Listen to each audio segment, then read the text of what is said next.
Hey, what's up, guys? Mike Patrick. In this video, I want to start by saying life is a marathon and not a race, guys, okay?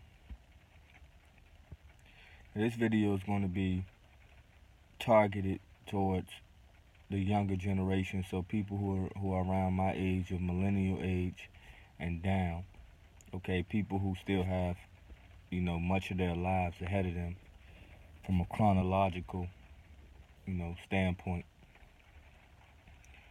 Okay, guys, now I'll start this one by saying I'll use the rat race, okay?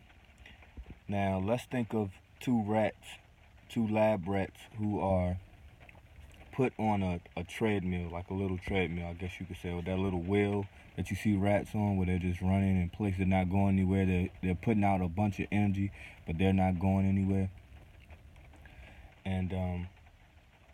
And excuse me, guys, if I'm talking a little weird, I just got some dental work within the last few days, and so still a little irritated, okay? So, if my words are not as clear as I want them to be, then excuse me for that. But, so, like I was saying, the rats on the little wheel, or picture the rats on a little treadmill. And let's just say one rat has the ability and the circumstances to where they can get off of the treadmill, of that wheel, okay? And now, typically, a lot of studies are done where they put a lot of stress on rats because stress has a lot to do with oxidative stress in people, okay, and getting older and showing signs of aging, and eventually cellular degeneration, to where something end up getting you, like cancer or different diseases that people have shown to have in recent history that contributes to their death, okay? So we know that now today there's a lot going on with finding different remedies, okay, and different breakthroughs in science to see how we can prolong life. And to go to research is being done towards longevity, okay? Now, so they use rats a lot of times, and sometimes they'll put those rats on the wheel, and they'll let those rats tire themselves out and build up a lot of oxidative stress, because if even when you're doing exercises and things of that nature, you're stressing your body out. You're really putting oxidative stress on your body, okay? Now, you do need some exercise, but too much does break you down, especially if you don't know how to build yourself back up and combat the stress that you're putting on your body with antioxidants and so forth and so forth. But this is not that type of video. So the point is, imagine if one of the rats can just get off while the other rat is still running, okay? Now the thing is, one rat may be in a position where they can get off the treadmill. The other rat may be in a position where they can't. So one rat keeps running, and it's running fast, and eventually, and it's building up more oxidative stress, and eventually it tires out, it breaks down way before the other rat, who was able to get off and just kind of chill for a while. All right.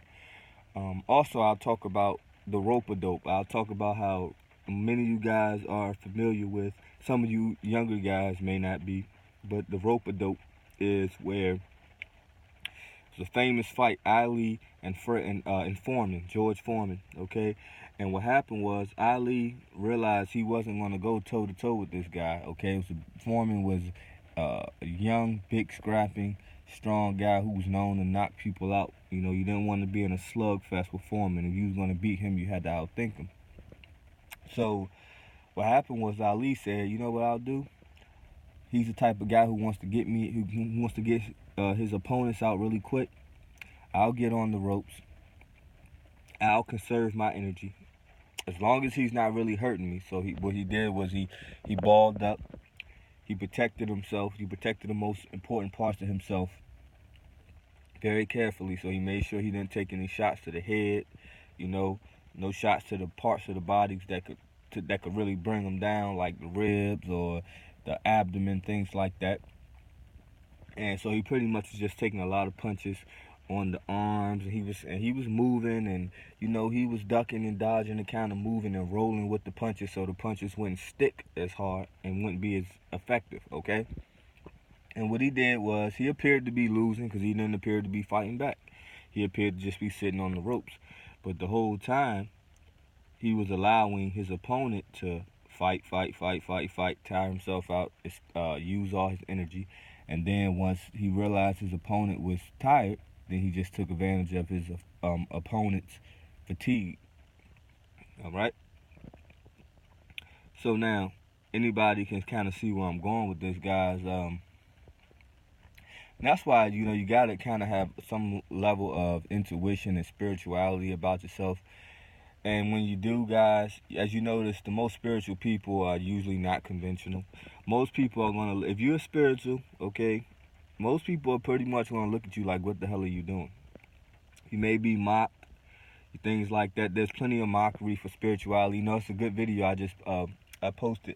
It's a guy named JP somebody. He's really good, a really funny guy, really regular guy who's very condescending and things like that. And he does parody of spiritual people, where just like with most comedy, he exaggerates, but at the same time, it is very funny points based on the mentality of somebody who is opposite of that, okay?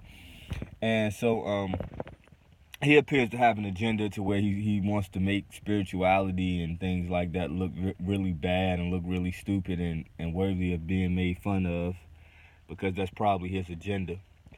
So basically what I was saying is in life, you want to sometimes just relax, okay? Life is a marathon, not a race, even if you want to look at life as a competition, okay? Now, most people, if you think about it, in the Bible, it said that God gave man 120 years, okay? Now, most people we know don't touch nowhere near that. Most people, even if they lucky, they fall about 40 to 50 years short of that, okay?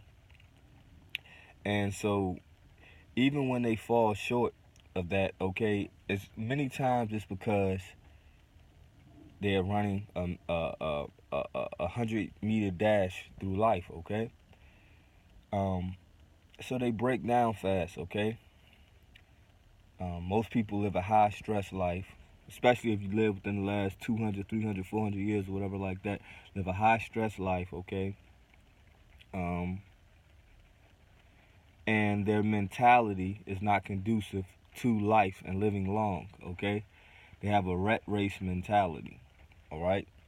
And so, with that said, they burn out fast, okay? The thing is, and the reason that they feel justified in doing so is because if you are under the impression that you only can live for 60, 70, 80 years, then you might feel like you need to hurry up and get to something, okay? And 9 times out of 10, you live a lifestyle that's conducive to burning out, so therefore you can move along and pass away around those ages, okay? So it makes sense, it's a revolving door. But if you lived a life where you could minimize stress, take care of yourself better, okay, then perhaps you can live much longer, and therefore you're not so rushed, okay? So, how would you think differently? What would you do differently if you knew that you could live twice as long, or at least 1/3 as long as what you thought at the most you could live? So if you thought you was on 80, 85 was a nice long life, just imagine if the average age of death was 120. How much would you might pump your brakes, okay? And really experience and do things differently. So, with that said, guys, as long as you're not putting yourself, to wrap this thing up, as long as you're not putting yourself in a position to where you have to move extra fast. So some people in life, yeah, you have to rush to things, because some people, as they're working their way through life and they're younger, they may develop different habits and things like that can make them ineligible for success later on. So some people get addicted to drugs and things like that. Some people get stressed out, you know, they gain weight, have bad health, things like that. But if you can keep yourself legit, you know, and yet get off the treadmill a little bit, so as long as you're getting wiser, okay, you're getting healthier, you're maintaining your health, okay, you're getting better, you're keeping yourself in the game.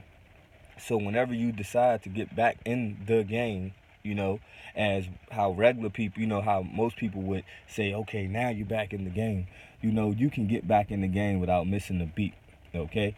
But if you then took time off and, you know, you developed habits and, you know, like I said, your health broke down and things of that nature, and you really got scarred from whatever took you out the game, then yeah, that's a different thing, okay? But so guys, hopefully this video made sense. Like I said, I'm gonna wrap this up because my phone's probably going to go out any minute now.